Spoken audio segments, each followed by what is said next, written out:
Hi everyone, welcome to Clove and Cumin. Today we're demonstrating how you can easily make a perfectly cooked, restaurant-worthy, medium-rare ribeye steak by using the cold sear method. We love this method because it easily and consistently delivers a beautifully cooked, medium-rare steak every time.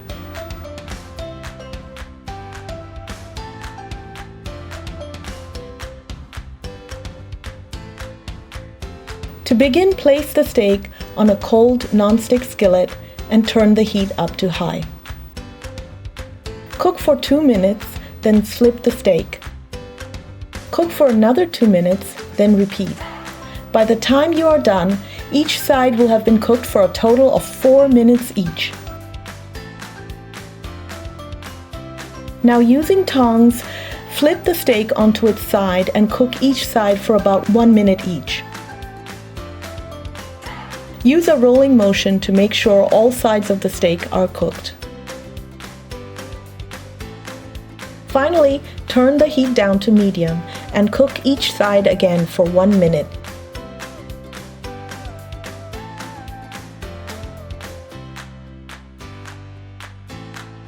Now check the temperature of the steak by inserting a digital thermometer.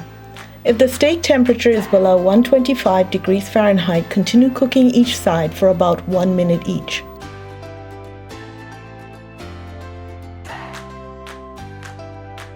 Check again to see if the temperature is at around 125 degrees Fahrenheit. And it is, and you're done. Place the steak on a cutting board and cover with aluminum foil. Rest for about 5 minutes. Now slice and sprinkle with salt and enjoy. There you go. Now that's medium rare perfection. Notice there are no gray edges around the steak that you get when you use high temperature methods like grilling and high heat searing. From edge to edge, this steak is perfectly and evenly cooked. Till next time.